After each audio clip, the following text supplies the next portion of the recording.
This story happened pretty recently, during my first.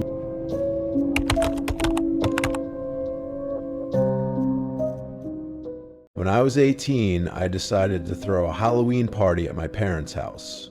They were gone for the weekend, which made it the perfect chance to host something fun, but with a few ground rules. It was supposed to be a closed invite, meaning no strangers allowed, and the house had to look cleaner after the party than it did before. I invited around 50 people, and about 40 actually showed up. By 6 o'clock, the sun was setting, and the orange glow outside made everything feel perfectly Halloween. The plan was simple. Part of the party would be in the backyard, and the rest would stay on the first floor. My parents had even left me some money for snacks and sodas, though. I told them it was going to be a non-alcoholic party, which, let's be honest, they probably didn't believe for a second. One of my older friends brought his DJ set up, and by the time it got dark, the place was alive. Music was pumping, people were dancing, and everyone seemed to follow the no strangers rule. At least, that's what I thought. I recognized every face that came through the door. I didn't drink much because I wanted to stay somewhat responsible, but everyone else, they were getting drunker as the night went on. Then, out of nowhere, one of my friends came out of the kitchen looking confused. He asked me, "Hey, who's the guy in the skeleton bodysuit inside?" My stomach dropped. I hadn't seen anyone wearing a costume like that. I went inside, asked around, and someone said they'd seen him wandering through the house, alone, like he was snooping around. Started to feel uneasy the moment my friend mentioned that guy in the skeleton bodysuit. I asked everyone if they knew who he was or if anyone had invited him, but all I got were blank stares and confused looks. My stomach twisted as I walked through the house, scanning every corner. Then I saw him, slowly walking down the stairs. His costume was tight against his stocky frame, and even though his face was covered, something about him felt off. I asked, "Who are you?" His voice was deep, almost too calm. "Mike," he said. "I was just using the bathroom upstairs." That's when it hit me.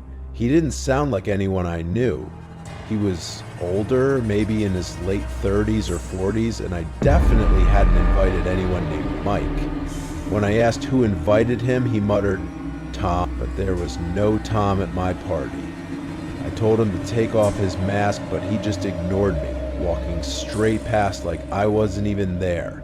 No words, no hesitation, just left through the front door. My heart was racing. I ran upstairs, checking every room to make sure nothing was missing. Everything seemed untouched, except the bathroom door. It was the only one left open. I locked the front door tight and told my friends what happened, but no one knew him. No one had seen him come in, and that's when I realized we had no idea who that man really was, or what he'd been doing upstairs before I caught him. The party was finally winding down around midnight. Most people had left, and only a few close friends stayed behind to help clean up. Everything had gone better than I expected. It was loud, fun, and surprisingly under control. After everyone was gone, I brushed my teeth, changed into pajamas, and went downstairs to hang out with my friend Vinny, who stayed on the couch. We were watching funny YouTube videos, just relaxing, trying not to wake my little sister, who was 14 and already asleep. Suddenly, we both heard footsteps coming from upstairs. I assumed it was her going to the bathroom, but her door never opened. The steps were slow, deliberate, and stopped without explanation. My stomach sank. I got up to check, walking quietly down the hallway. I knocked on her door, and there was no answer. Carefully, I cracked it open and saw her sleeping peacefully. Then it hit me. The footsteps weren't hers. Someone else was upstairs, moving around while we were downstairs, and I had no idea who it could be. When I went to my parents' room, I noticed something strange. The door wasn't fully shut. I could just push it open without turning the knob, which was weird because I knew I had closed it before the party. I peeked inside, keeping the lights off, and as I slowly backed away, I glanced through the narrow crack of the door and froze. Standing there, half hidden in the dark, was the man in the skeleton bodysuit. There was no mistake this time. It was him. My heart was pounding so hard I could barely breathe, but somehow, I didn't scream. I pretended I didn't see him, quietly pulled the door shut and hurried downstairs. I told Vinny that the guy from earlier was still in the house. His face went pale as he grabbed his phone and called 911. Meanwhile, I crept back upstairs, shaking my sister awake and whispering for her to stay calm and follow me. She nodded, eyes wide but silent. We moved quickly and quietly down the stairs, meeting Vinny by the back door. Without saying a word, we slipped outside into the cold night, cutting through the backyard, hearts racing, praying the police would get there in time. We ran across the yard and straight to our neighbor's house, pounding on the door and ringing the bell over and over until he finally opened it. Once he saw how terrified we were, he let us inside right away. We waited there for the police, hearts still racing, trying to make sense of what just happened. When the officers finally arrived and searched the house, they told us the guy had already escaped through my parents' bedroom window. The window was wide open, and the closet door, where my dad kept his safe, was too. It felt like whoever that man was, he knew exactly where to look. Looking back, I still get chills thinking about that night. We never found out who that guy was, but one thing was clear. He knew I was having a party, he was older, and he somehow knew exactly where my parents kept the safe. It was like he had studied the house before even showing up. After everything happened, my little sister told our parents what had gone down, and that was it. That was the last party I was ever allowed to throw at their house. Every Halloween since, I double-check every lock, every window, and every corner of the house, because I learned the hard way that the scary things aren't always outside. They can be hiding right where you live.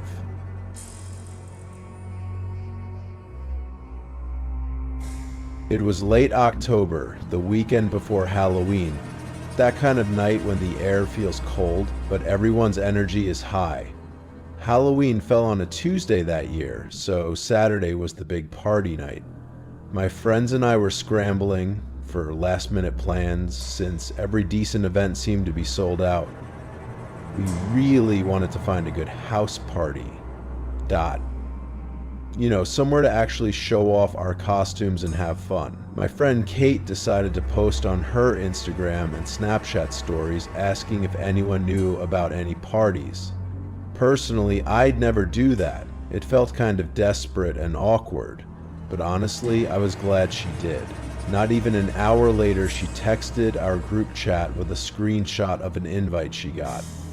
It had the address, the start time, and a few odd rules, like the party would be strictly indoors, no backyard access, and you had to bring at least one girl for every guy. The message came from one of our guy friends, someone we all kind of knew, and he mentioned a few familiar names who'd be there too. The house was only one town over, so we decided to get ready at Shauna's place first. We pre-gamed, laughed, took pictures, and waited for the guys to confirm they were going before calling an Uber. We were 4 girls, all dressed up and excited, thinking we were about to have the best night ever. When we pulled up, the place looked huge, cars everywhere, orange lights glowing faintly through the windows. The bass thumped as we got closer, and when I opened the door, we stepped into a dimly lit house filled with strangers, and the smell of cheap alcohol. An older man approached us almost immediately, introduced himself as John, Luke's dad, and said Luke was the one throwing the party. I asked where Luke was, and the man smiled, saying, "Oh, he's around here somewhere. You'll find him soon." Then he asked if we wanted to put our drinks in the cooler and led us into the kitchen where 3 big coolers sat filled with ice and half-empty cans. We dropped ours in and tried to blend in, but something about the whole vibe felt off. The man, John, looked to be in his 50s, which made sense if his son was throwing the party, but it was strange how involved he was. He wasn't just hanging back, he was moving through the crowd, laughing loudly, chatting mostly with the girls, and yeah, he definitely seemed drunk. The house felt too quiet between songs, too dim for a real party. My friends and I joined a group of guys at a beer pong table just to break the weird tension. For a moment, it felt almost normal. Music, laughter, drinks clinking. But the way John kept glancing at us from across the room made my stomach twist. It was like he wasn't just watching the party. He was watching us. My friends were on the way, which made me feel a little better. Then suddenly, John yelled out my name and Cage from the kitchen, shouting, "Shots!" My other 2 friends, Shauna and Tracy, looked kind of annoyed, so I asked if we could all have one. He grinned and said, "Yeah, sure." We joined him by the counter and he poured us each a shot of tequila. I gagged. It was so strong and there was no lime. By then I was definitely feeling drunk. But the weird thing was how much John, the dad, was hyping up the party, acting way too friendly, almost pushy. It didn't feel like just being nice anymore. It felt like he wanted something. My friends were on the way, which made me feel a little better. Then suddenly, John yelled out my name and Kate's from the kitchen shouting, "Shots!" My other 2 friends, Shauna and Tracy, looked kind of annoyed, so I asked if we could all have one. He grinned and said, "Yeah, sure." We joined him by the counter and he poured us each a shot of tequila. I gagged. It was so strong and there was no lime. By then, I was definitely feeling drunk. But the weird thing was how much John, the dad, was hyping up the party, acting way too friendly, almost pushy. It didn't feel like just being nice anymore. It felt like he wanted something. John came back with 2 more drinks for Shauna and Tracy, all poured into red Solo cups. He handed me a vodka soda, smiling like he'd been waiting to do that. I sipped it during our beer pong game, trying to pace myself since I was already pretty drunk. After we lost to some random guy, I went to grab my phone, only to see it hadn't charged at all. Same battery percentage. The outlet wasn't working. I thought about plugging it somewhere else, but something about this house, about him, made me uneasy. I decided not to risk it. And that's when I started realizing just how strange everything felt. Our guy friends eventually showed up, and from that point everything started to blur. Fast. One minute I was laughing and talking to Jeff, and the next, nothing. Just darkness. The next thing I knew, I was being shaken awake in the car parked outside my house. My head was spinning, my vision blurry, and my stomach felt sick. One of the guys walked me to the door, helped me inside, then left. The house was quiet. My parents were asleep in their room. I remember standing there, dizzy and confused, wondering what had happened that I couldn't remember. Our guy friends eventually showed up, and from that point everything started to blur. Fast. One minute I was laughing and talking to Jeff, and the next, nothing. Just darkness. The next thing I knew, I was being shaken awake in the car parked outside my house. My head was spinning, my vision blurry, and my stomach felt sick. One of the guys walked me to the door, helped me inside, then left. The house was quiet. My parents were asleep in their room. I remember standing there dizzy and confused, wondering what had happened that I couldn't remember. Even now, I still get chills just thinking about that night. It's like a nightmare that doesn't completely fade, no matter how much time passes.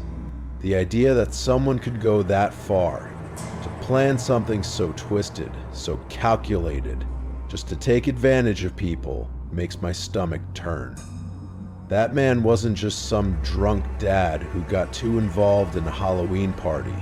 He was a predator who set up an entire fake event inside a vacant house just to lure young women in. He made it all look so real. The decorations, the drinks, the energy. Everything felt like a normal party. And that's exactly what makes it so terrifying. We never saw his supposed son, never met anyone who actually lived there. Looking back, all the small red flags make sense now. The empty rooms, the weird energy, how John was way too eager to keep everyone drinking. He wasn't just being social. He was hunting. When the police told us the house had been vacant for months, I swear my heart dropped. That was the moment everything clicked into place, and it was like all the air got sucked out of the room. I remember looking at my friends' faces. We were all pale, shaking, completely speechless. The cops said they'd try to trace the fake number he used, but it was a dead end. A voice over IP. He knew exactly what he was doing. He planned this. He even used a fake number so we couldn't trace him, and the thought that he still might be out there somewhere keeps me up at night. I still can't sleep without checking the locks, double checking the windows, and keeping my phone close by just in case. A month has passed and we still haven't heard a word from the police. No arrests, no updates, no closure. I can't stop replaying that night in my head. What if my friends hadn't noticed something was off? What if they didn't pull me away in time? I might not even be here to tell this story. It's horrifying to realize how quickly a fun Halloween night could have turned into something truly tragic. So if you're watching this, please let my story be a warning. It's so easy to trust a friendly face, especially when everyone's in costume and the night feels carefree. But evil doesn't always look like a monster. It can look like a smiling man offering you a drink. Always stick with your friends, watch your drinks, and if something feels even slightly off, trust your gut. Halloween is supposed to be a night of fun and scares, but not the kind that follow you home. So please, stay safe out there. And if you liked this story and want to hear more real-life horror experiences just like it, make sure to check out the next video on my channel. It's even more chilling. What would you have done if you were in my place that night? Would you have trusted John? Would you have stayed at that party? Let me know in the comments below. I really want to hear your thoughts. And if you have your own true Halloween horror story, share it. Maybe your story could help someone else avoid the same nightmare. Stay safe, everyone. Be smart, and remember, sometimes the scariest monsters don't wear masks. It was Halloween night, 2016. My parents had me in charge of handing out candy, which honestly felt more like a punishment than anything. My mom had gone completely overboard. She'd bought enough candy to feed an entire neighborhood, even though we lived on a quiet cul-de-sac where barely anyone came by. Every year it was the same few loyal kids who stopped at our house because they knew we gave out the good stuff. Halloween fell on a Monday that year, and since I was in college with Mondays off, I spent the day doing normal things. Hit the gym, worked on some assignments, and waited for the doorbell to start ringing. From around 4 p.m. to 8 p.m. it was pretty calm. Just a handful of kids, my dog Vito barking every time someone knocked, the usual chaos. By 8:30 things had completely died down. I figured Halloween was officially over, so I made myself a bowl of my mom's leftover stew, went to my room, and turned on Game of Thrones. I was halfway through my second episode when the doorbell suddenly rang again. Vito went nuts, barking like crazy. I checked the clock, it was 9:30 p.m., way too late for trick-or-treaters. I got up, walked downstairs, and peeked through the glass door. That's when I saw him. A tall man standing completely still on the porch, wearing a full clown costume and one of the creepiest masks I'd ever seen. I could tell from his build he was definitely a grown man, not some teenager trying to score extra candy. Something about him just felt off. The frame of that person, it was tall. Too tall to be a kid. He just stood there, waving at me through the glass, holding this brown paper bag that looked completely empty. My stomach dropped. Something about the way he moved didn't feel right. Almost robotic. I didn't even bother opening the storm door. I just said, "Sorry, we're out of candy," my voice cracking a little, and slammed the door shut and locked it immediately, my hands trembling. For a second, I just stood there listening. Nothing. No footsteps, no rustling, just silence. I remember thinking, why did I even open the door? It didn't feel like a parent or a teenager pulling a prank. Whoever was out there wasn't normal. It was like he was just watching me through that mask, not moving, not leaving. Slowly backed away from the door, trying to convince myself it was over, but something deep down told me it wasn't. The guy didn't move, just stood there, silent, his tall frame filling the doorway like a shadow that wouldn't go away. The clown mask made him look even more twisted, like something straight out of a nightmare. I stayed frozen, listening for footsteps, but there was nothing, just this heavy, unnatural quiet. Then suddenly the doorbell rang again. My heart jumped into my throat. Vito started barking like crazy, his tiny body shaking in my arms. He's just a small rat terrier, all noise and no bite, but in that moment, his barking felt like the only thing breaking the tension. I grabbed him and hurried upstairs, trying to keep quiet, every creak of the floor sounding like a scream. From my bedroom window, I looked down at the front porch. He was still there, just standing, not moving, not leaving. The clown's head slowly tilted up, and even through the mask, I could feel his eyes lock onto me. It was that kind of stare that makes your stomach twist, where you just know something's deeply wrong. Shaken, my heart pounding so hard I could hear it in my ears. I turned off my bedroom light and crouched beside the window, trying to peek through the blinds. The street was empty. No cars, no people, nothing but that eerie orange glow from the streetlights. Then I heard it again, this time softer. The sound of the front door handle twisting. Whoever that clown was, he wasn't leaving. I froze, barely breathing, terrified he'd somehow get inside. My mind raced. Should I call 911? Should I yell? But every instinct told me to stay quiet. After a few seconds that felt like hours, the noise stopped. Silence. I slowly looked back toward the window, and that's when I saw it. His face, that horrible clown mask, staring right back at me through the glass. He was standing in my yard, looking up at my window. I remember feeling completely paralyzed, like my body refused to move. I had never felt fear that deep before. Pure, sickening dread. I texted my family group chat, but no one replied. I told myself he'd get bored and leave soon. I tried to focus on the show I was watching, pretending everything was fine. Then the doorbell rang again. My heart jumped. I told Vito to stay quiet, keeping the blinds closed so that clown wouldn't know which room I was in. The silence that followed felt endless, heavy, like he was still out there, just watching, waiting. I called my dad, but he didn't answer. Then I called my brother.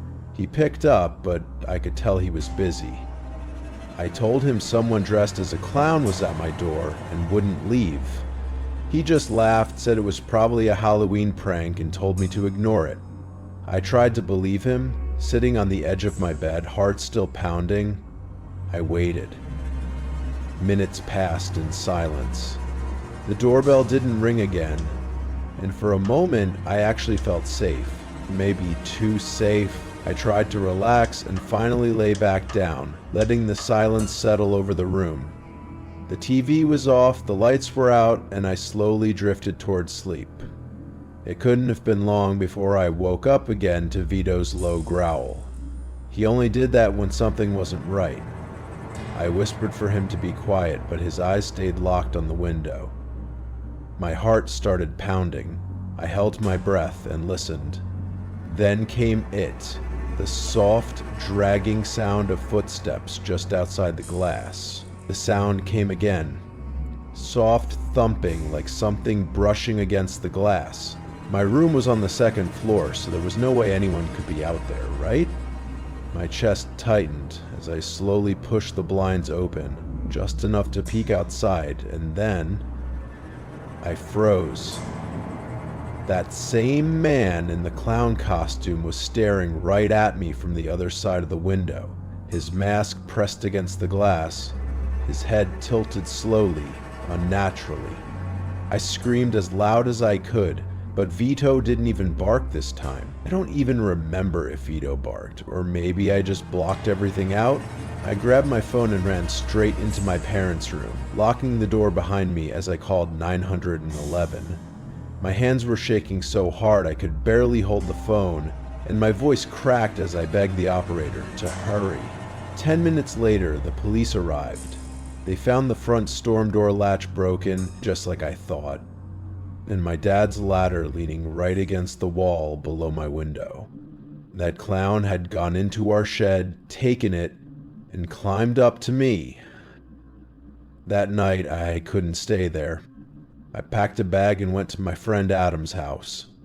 To this day, I don't know if it was some twisted Halloween prank, or if something far worse almost happened that night.